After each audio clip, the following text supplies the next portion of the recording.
Buenas tardes, hermanos. Vamos a abrir nuestras Biblias en la carta a los Efesios. Vamos a dar inicio al capítulo 4 de la carta a los Efesios. Vamos a iniciar en esta tarde el capítulo 4. Estamos avanzando. Si Dios nos permite, seguiremos en esta carta algunas semanas más hasta culminar toda la carta. Capítulo 4. Recuerden que todo el libro de Efesios habla de la historia, del destino y de la iglesia del Dios glorioso. Es la historia en el tiempo pasado, eterno, en el tiempo de la historia también aquí, pero también el destino, ¿verdad? Lo que nos espera en el futuro a la iglesia del Dios glorioso. Estamos en Efesios capítulo 4, ahora vamos a iniciar con el versículo 1 al 6 de esta carta. Y lo vamos a titular La dignidad de nuestro llamado. La dignidad de nuestro llamado. Es decir, cómo es que nuestro llamado es altamente especial, hermanos. Es digno. Y lo vamos a dividir en dos partes. La primera parte de este subtema, la dignidad del llamado, es guardando la unidad del Espíritu. La dignidad de nuestro llamado se va a observar cuando guardamos la unidad del Espíritu. La unidad del Espíritu. El inicio, hermanos, de este capítulo marca una diferencia respecto de lo que Pablo viene diciendo, enseñando en los anteriores capítulos. Aquí se marca de manera muy visible, hermanos, esa diferencia entre el tono, la temática, la forma que Pablo está hablando en el capítulo 1, capítulo 2 y capítulo 3.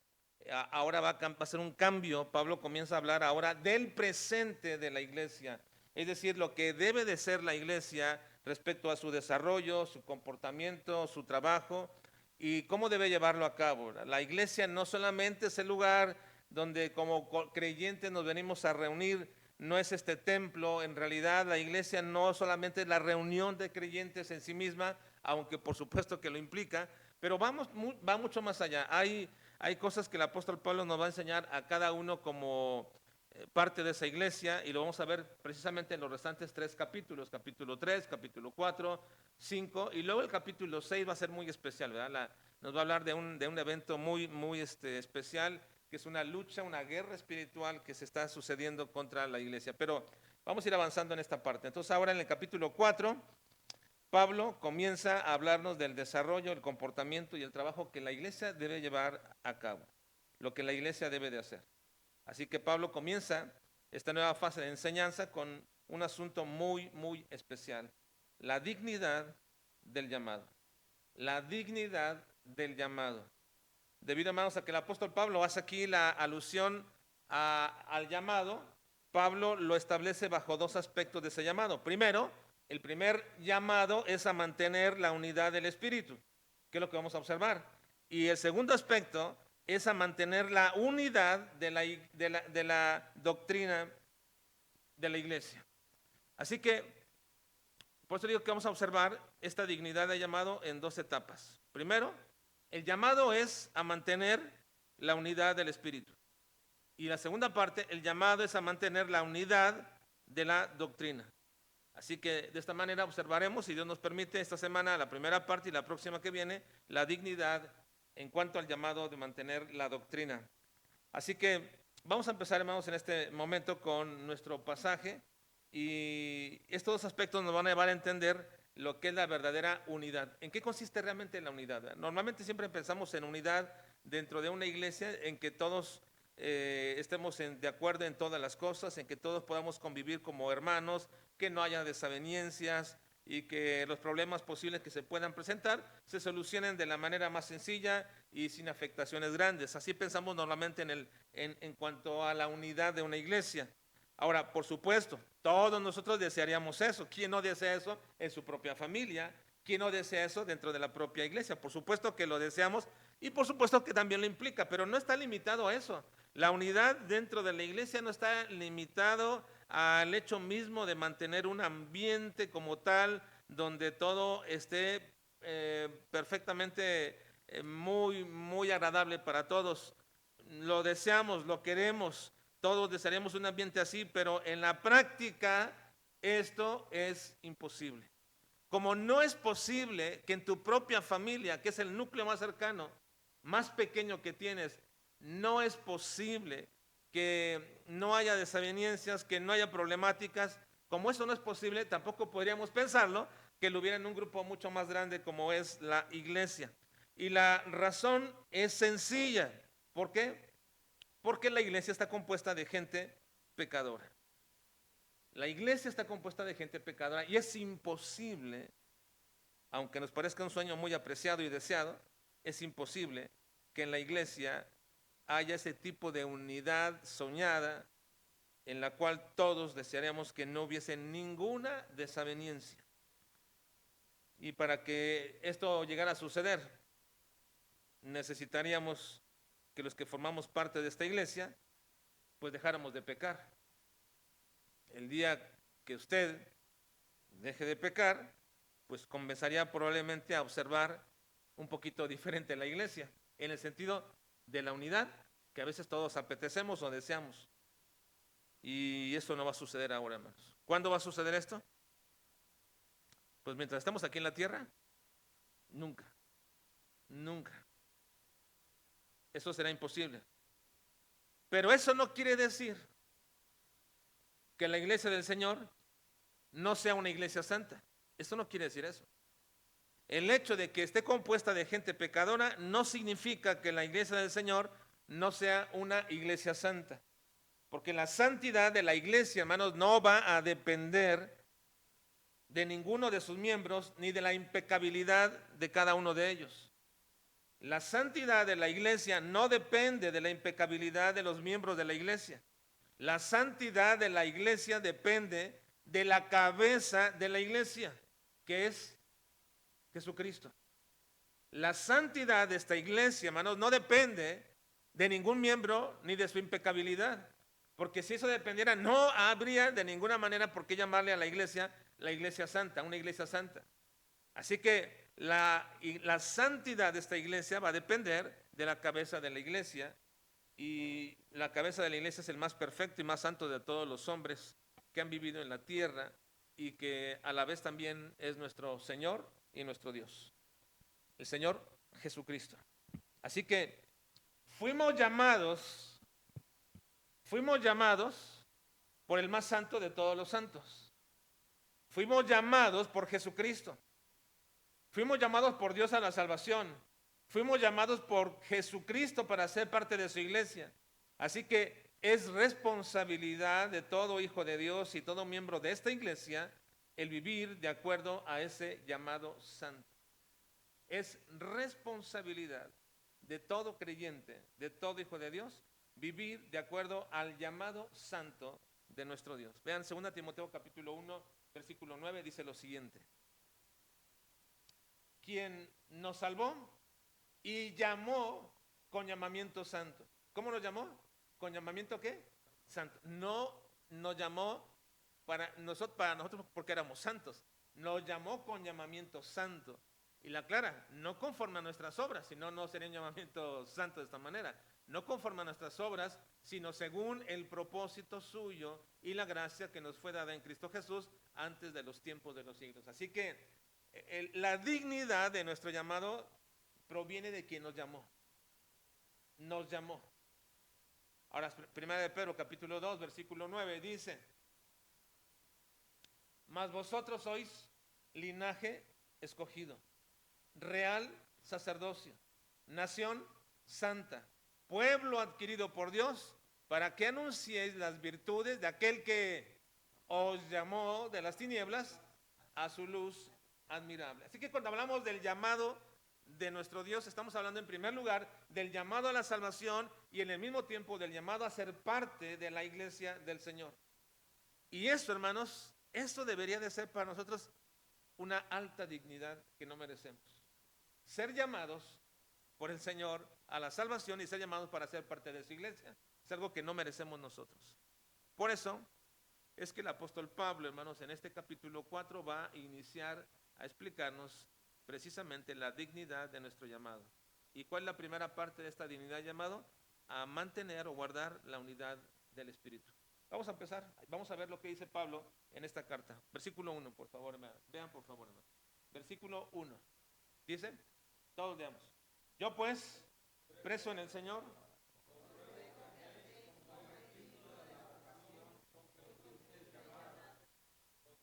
está ahí. Versículo 1. Yo pues, preso en el Señor, os ruego que andéis como es digno de la vocación con que fuisteis llamados.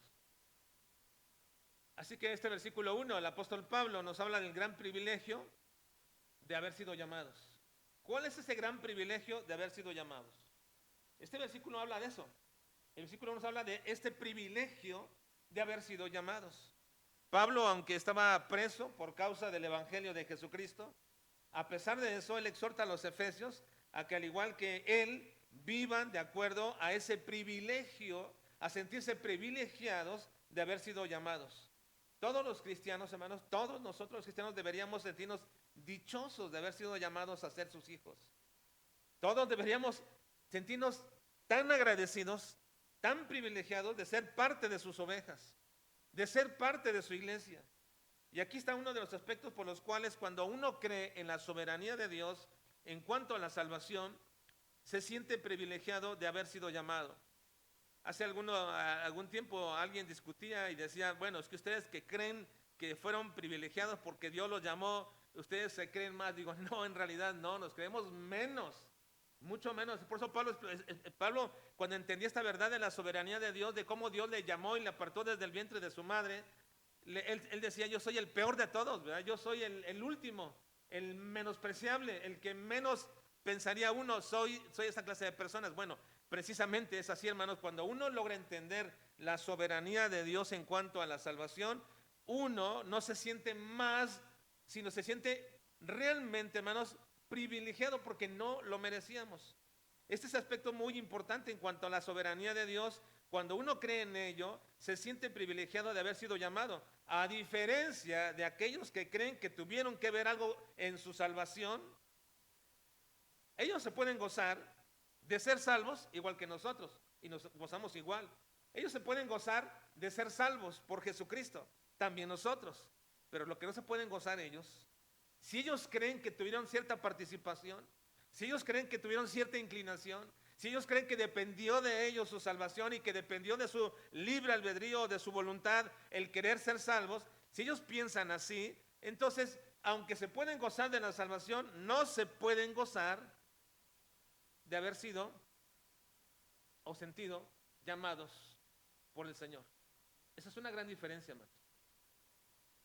Ellos pueden gozarse de ser salvos y finalmente dirán, Dios me presentó, Dios me habló y yo tomé la decisión de querer ser salvo.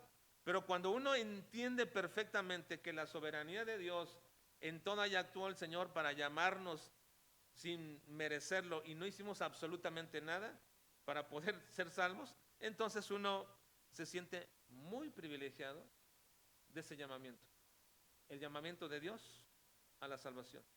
En Juan 5:44 el Señor Jesucristo nos recuerda esa prerrogativa que tiene Él respecto a la salvación. Miren, Juan 5:44 dice, ¿cómo podéis vosotros creer? Bueno, me equivoqué de la cita. Ninguno puede venir a mí si no fuere dado del Padre. Dice el versículo, creo que me equivoqué en cuanto a la... ¿Alguien me ayuda? Rápido.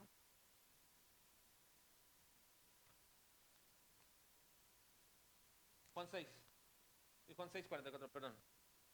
Juan 6:44. Dice el Señor Jesucristo en cuanto a esta prerrogativa del que llama, es Él y no tiene nada que ver con nosotros. Dice, ninguno puede venir a mí si el Padre que me envió no lo trajere, y yo le resucitaré en el día postrero. El Señor Jesucristo nos recuerda esta prerrogativa de Él. Nadie puede venir a mí si el Padre no lo trae. Ahora, de Él y de solamente Él es la prerrogativa de llamarnos. Nosotros no hacemos absolutamente nada en este llamamiento. Todas las acciones, todos los propósitos, todos los planes son de Dios. En cuanto a nuestra salvación, todo lo hace Él. Vean cómo lo explica Pablo, Romanos 8:28 y al 30. Vean cómo Pablo explica esta prerrogativa divina de la salvación. Primero dice, nadie puede venir a mí, o sea, no es de ti, Tú no puedes venir, aunque lo quisieras no puedes venir, pero nadie lo va a querer realmente, nadie lo quiere. Es imposible que lo quiera. Una persona que no tiene esa capacidad espiritual no puede querer acercarse al Señor. Pero dice, y aunque alguien te trajera, aunque alguien quisiera, no vas a venir a mí si el Padre no te trae a mí para que seas salvo. Entonces hay una prerrogativa divina en cuanto a la salvación. Ahora vean cómo lo explica Pablo, esa prerrogativa divina como obra exclusiva de él. Dice, y sabemos que a los que aman a Dios, todas las cosas les ayudarán a bien. Esto es, ahora vean una cosa, hermanos. Primero dice, los que aman a Dios, está hablando ya de una persona creyente. Ahora lo voy a llevar, ¿por qué es que una persona puede amar a Dios? ¿Por qué yo puedo ahora amar a Dios? ¿Por qué ahora puedo yo ver que todas las cosas me ayudan a bien? Bueno, comienza esto. Esto es a los que conforme a su propósito. ¿Por quién? Por Dios. ¿Conforme al propósito de quién? ¿Del hombre? ¿Tuyo? ¿Mío? Al propósito de Dios son llamados. Porque a los que antes conoció, ¿quién los conoció? Dios. También los predestinó. ¿Quién los predestinó? Dios, para que fuesen hechos conforme a la imagen de Dios. Para que, ¿quién nos hace conforme a la imagen de Dios? Dios mismo. Para que Él sea el primogénito de entre muchos hermanos. Y a los que predestinó, a esos también llamó. ¿Quién los llamó? Dios. Y a los que llamó, a esos también justificó. ¿Quién los justificó? Dios. Y a los que justificó, a esos también glorificó. ¿Quién los glorificó? ¿En dónde estamos nosotros ahí, hermanos?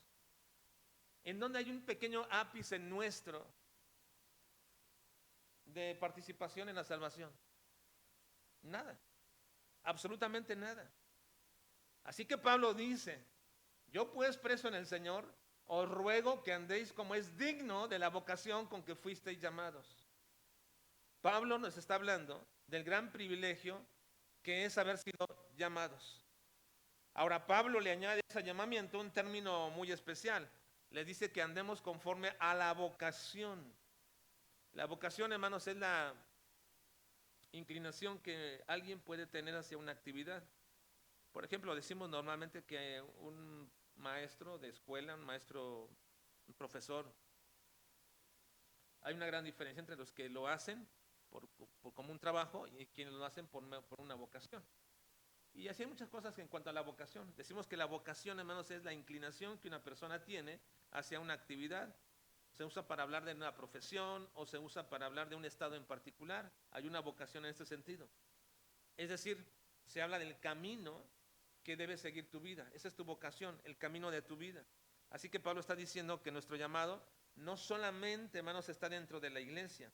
La vocación con la que fuimos llamados es el camino de nuestra vida. No solamente está hablando de nuestra forma de actuar dentro de un lugar particular o dentro de la iglesia. Es el llamado de toda nuestra vida. A lo que tú fuiste llamado es el llamado de toda tu vida. En eso consiste la dignidad del llamado. Se debe evidenciar en toda nuestra vida. Así debemos mantener esa dignidad del llamamiento, hermanos, en toda nuestra vida. Debe ser durante toda nuestra vida. No te puedes tú sustraer de ese llamado. No puedes tú pausar ese llamado en ciertos lugares. No puedes segmentarlo en ciertas áreas. Si tú fuiste llamado a la salvación y llamado a ser parte de la iglesia del Señor, no es que eso se limita nada más al ámbito cristiano. Está en toda tu vida. Esa es tu vocación. La vocación con que fuimos llamados. ¿En dónde voy a manifestar mi vocación del llamamiento santo? En todas partes, en tu escuela, en tu trabajo, en donde quiera que andas, en tus diversiones, en toda tu vida. Toda tu vida es una vocación del llamado santo de Dios. Y nadie se puede sustraer de ese llamado. Nadie. Si fuiste llamado por el Señor, no te puedes sustraer de ese llamado. Dice Romanos 11:29 respecto a esto. Porque irrevocables son los dones y el llamamiento es irrevocable. Irrevocable. ¿Qué significa? Tú no puedes decir, ya no quiero ser cristiano.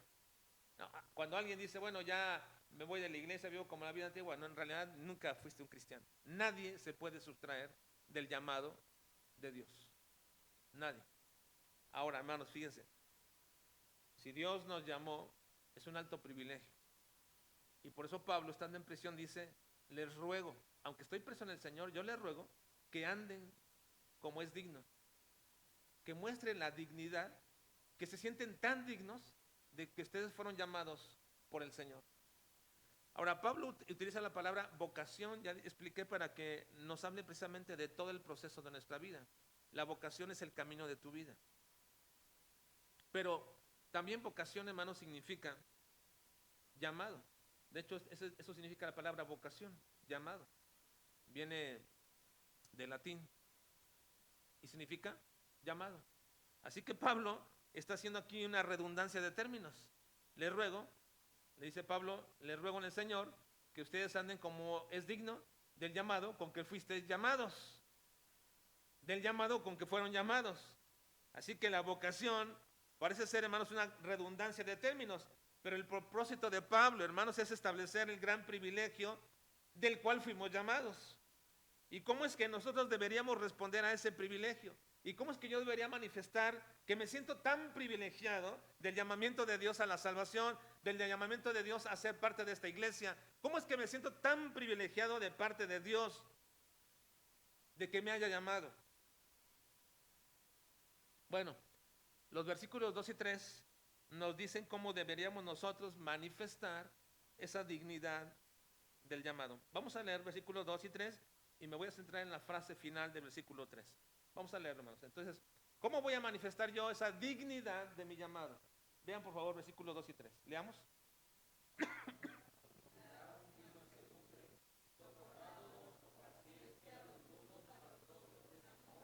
Solícitos en guardar la unidad del Espíritu.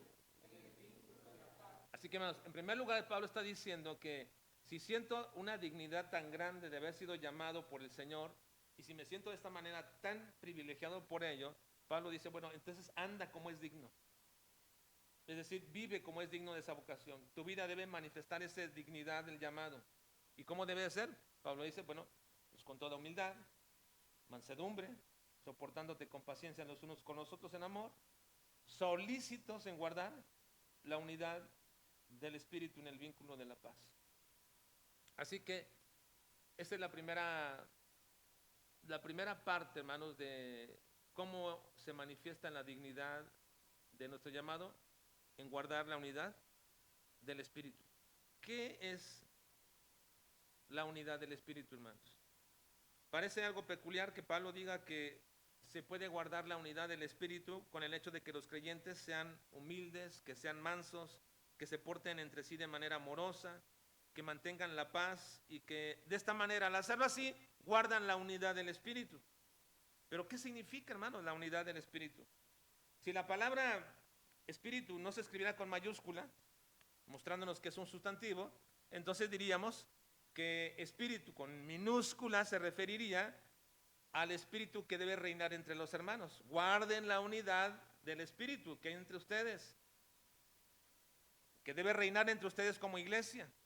Es decir, el ambiente que debe prevalecer entre ustedes. Y concordará bien con el contexto, ¿no? Si ustedes van a portarse en la dignidad del llamado, entonces guarden que ese espíritu entre ustedes se mantenga en unidad, en amor, en mansedumbre, soportándose y tolerándose y teniendo paciencia unos con otros. Pero la palabra espíritu no nos aparece, hermanos, aquí con minúscula, sino con mayúscula. Por lo tanto, ¿se refiere a qué?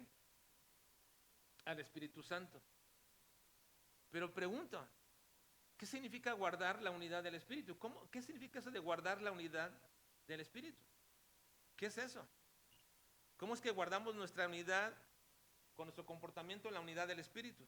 Bueno, por lo que tenemos, hermanos, por el contexto en que se dice esta frase, respecto a la paciencia que debe de haber, humildad y amor entre los creyentes, entonces entendemos que la unidad del Espíritu a la que se refiere el apóstol Pablo significa la unidad espiritual que el Espíritu Santo de Dios produce en nosotros. Eso significa. La unidad del Espíritu es la obra que el Espíritu Santo hace entre los creyentes de una iglesia, de una congregación, que los mantiene en unidad. Y Pablo dice, ustedes deben, si son y se sienten dignos del llamado, deben mantener esa unidad del Espíritu. Esa unidad espiritual que el Espíritu Santo produce entre todos ustedes para mantenerse unidos. Ahora, no podemos de ninguna manera dudar que solamente y únicamente es el Espíritu Santo quien puede guiarnos y hacernos de un mismo sentir y de una misma mente, hermanos. Porque es imposible que donde hay 100, 120, 140, 150 mentes diferentes, corazones con perspectivas diferentes, con muchas cosas, con todo tipo de cosas diferentes, que todos pudiéramos pensar de la misma manera. Así que el único que puede guiarnos a todos hermanos, a tener un mismo sentir y una misma mente, definitivamente es el Espíritu Santo. ¿Quién más podría, hermanos? ¿Quién más podría hacerlo? Ninguno, aunque por algún momento se levantase algún líder, o se levantara algún maestro, o se levantara alguien y tratara de unificarnos bajo un pensamiento, sería por un momento y por una mera circunstancia y por un solo punto.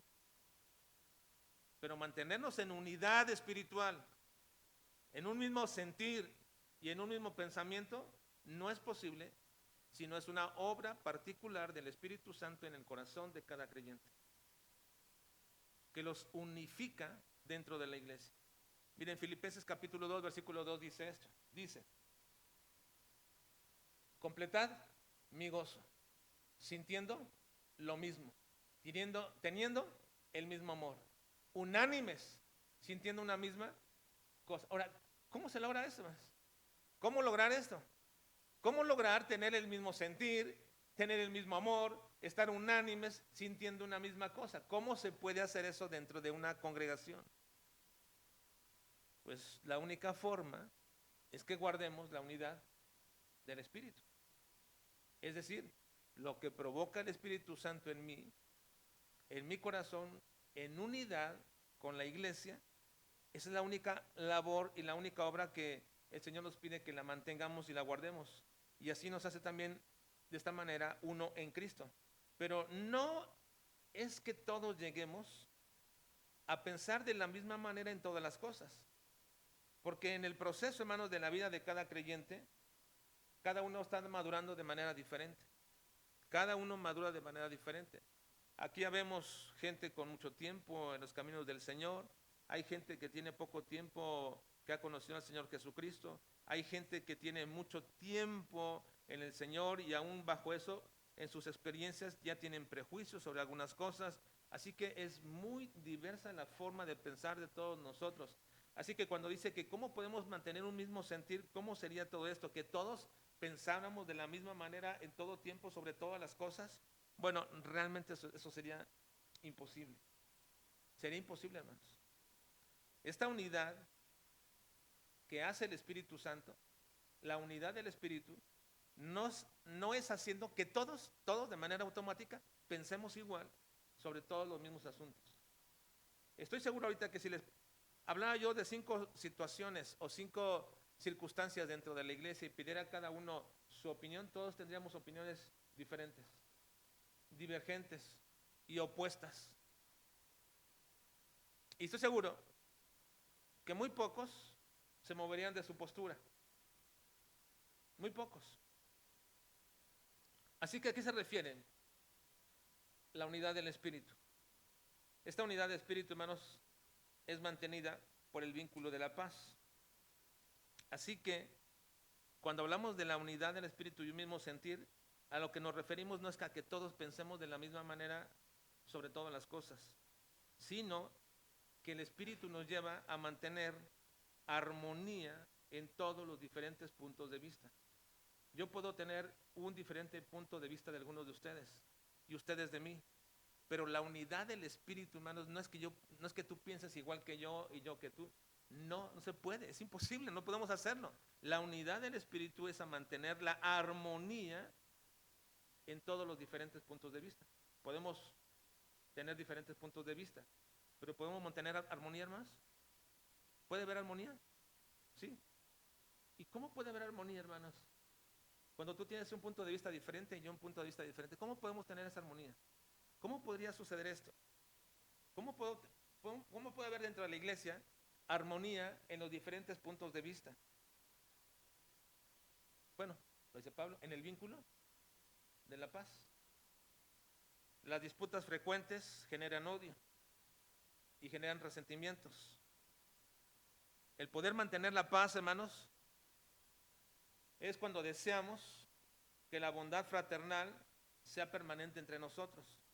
Y Pablo nos dice cómo se logra obtener esa armonía dentro de los diferentes puntos de vista. Así que no perdamos la ilación de esto, hermanos. El apóstol Pablo nos está diciendo, tú eres muy especial porque Dios te llamó, pero no por lo que tú eras, sino por el llamado que Dios hizo contigo.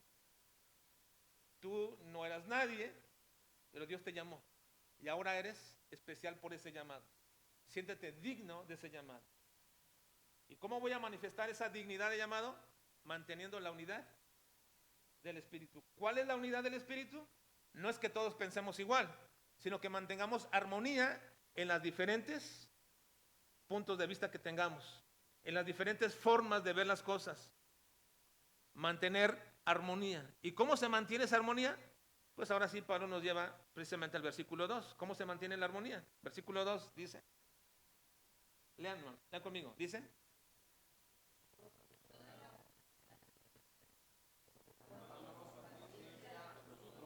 vean, con toda humildad y mansedumbre, soportándonos con paciencia los unos a los otros en amor. Pablo dice de esta manera, si tú quieres realmente, si tú deseas guardar la armonía dentro de la iglesia para mantener la unidad del Espíritu, no es que te obliguen, ni que tú digas, bueno, ni modo, yo no estoy de acuerdo y no me gusta esto y entonces me voy. No se trata de que pienses igual que los demás, se trata de que mantengas armonía en los diferentes puntos de vista. ¿Y cómo dice Pablo que debe hacerse? Primero empieza con toda humildad. Pablo comienza y nos dice que la parte más baja de todos los sentidos, de todas las cosas, es la humildad. En el sentido, hermanos, de que el tema de la unidad siempre viene como primer paso la humildad de cada uno de nosotros. Ahora, yo sé, hermanos, que eso es muy difícil, muy difícil. Pero es el primer paso. Porque el primer paso, hermanos, de la humildad produce mansedumbre. Y la mansedumbre nos lleva a soportarnos unos a otros. Y así conservamos dentro de la iglesia la paz y la unidad. De otro modo, se rompería esa paz una y otra vez, todos los domingos, todos los jueves, todas las reuniones, si no hubiese armonía entre nosotros. Pero tengamos presente, hermanos, entonces que al fomentar el aspecto del afecto fraternal, el punto de partida debe ser siempre la humildad. La humildad. Y a todos nosotros que nos cuesta la humildad para con los hermanos, hay una forma muy práctica de empezar a hacerlo, hermanos. No quiero entrar a un concepto abstracto de humildad ni explicación sencilla. Hay una forma muy sencilla de practicar la humildad. ¿Cuál es? Vean, Filipenses capítulo 4, versículo 5.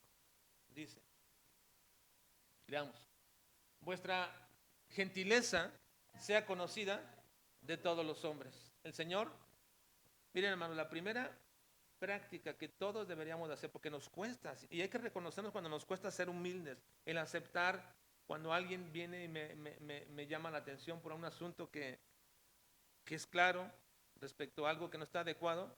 Debo ser humilde, pero ¿cómo debo ser humilde? ¿Cómo manejo esa humildad? Agacho mi cabeza y digo a todos sí, sí, sí, sí, y dejo que la gente diga todo de mí. ¿Se refiere eso a la humildad? La humildad en realidad, hermanos, es un aspecto de la guía del Espíritu Santo, un fruto del Espíritu Santo, pero una manera de comenzar a practicar esa humildad, hermanos, es siendo gentiles. Siendo gentiles. Vuestra gentileza sea conocida de todos los hombres. Este es un aspecto muy importante, hermanos. Si yo quiero comenzar a practicar la humildad en mi vida, debo comenzar a ser gentil. Gentil. Ahora, sí entendemos lo que es ser gentil, hermanos, ¿verdad? No me refiero a gentiles y judíos, ¿verdad? Yo ya soy gentil por naturaleza. Decimos, por gentil por naturaleza, soy gentil, porque no soy judío. Pero no me refiero a eso. Gentil, hermanos. ¿Qué es gentil?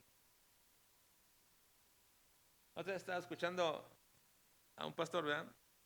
Veníamos hablando y me dicen, yo me propuse al inicio de mi ministerio no hablarle a ningún hermano como no le hablo a mi esposa o a mis hijos. Es decir, Así como yo le hablo a mi esposa y a mis hijos, así le voy a hablar a los hermanos. Es decir, no puedo ser tan gentil con los hermanos y con mi esposa no. Como le hablo a mi esposa y a mis hijos, así voy a hablar también a mis hermanos. Y entonces, imagínense, hermano. Ponga esto como regla suya. ¿Cómo le habla usted a su esposa o a su familia? ¿Es muy áspero con ellos? Bueno, entonces por eso así también reaccionamos con los hermanos, somos ásperos. Pero no creo, a veces somos mejores con la gente de afuera que con los nuestros. Pero hermanos, sinceramente, hermanos, si queremos comenzar a nosotros a practicar la humildad, comenzamos por ser gentiles. Gentiles con los hermanos. Nadie nos debe nada, hermanos. Nadie nos debe nada. Nadie nos debe pleitesía ni servicio. Somos y debemos ser gentiles. Y cuando somos gentiles con los hermanos, entonces comenzamos a practicar de manera muy natural la humildad. Sea gentil, seamos gentiles. ¿De dónde proviene, hermanos, la grosería? ¿De dónde proviene el orgullo? ¿De dónde viene ese tipo despectivo de hablarle a los hermanos? ¿De dónde proviene? ¿Cuál es la raíz de las disputas, de los agravios y de las recriminaciones? ¿No nace todo eso del amor desmedido por uno mismo y del afán exagerado por proteger nuestros intereses? Hermanos, si dejamos de lado la arrogancia y el deseo de agradarnos a nosotros mismos, les aseguro que seremos más suaves, más benignos, más gentiles con nuestros hermanos. Y vamos a adquirir templanza de carácter. Una templanza de carácter que es capaz de tolerar y de perdonar muchas fallas de la conducta de nuestros hermanos. ¿Sí? A veces decimos, no puedo soportar más esto. No puedo soportar más de esta manera, como me están diciendo, hablando o tratando, no puedo soportarlo. Pues no lo puedo soportar porque no hemos comenzado a ser humildes. Y para comenzar, hermanos, con esta humildad, les animo a que empecemos a ser gentiles unos con otros. Eso es algo muy práctico en nuestras vidas. Así que el apóstol Pablo dice, si tú vas a manifestar la dignidad de tu llamado, guardando la unidad del Espíritu, comienza con ser humilde. Porque la humildad va a guardar la unidad del Espíritu dentro de la iglesia. Esto lo va a guardar.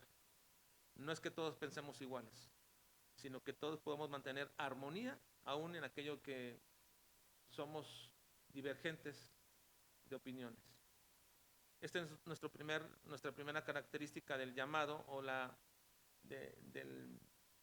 dignidad del llamado. Guardemos la unidad del Espíritu. Vamos a orar.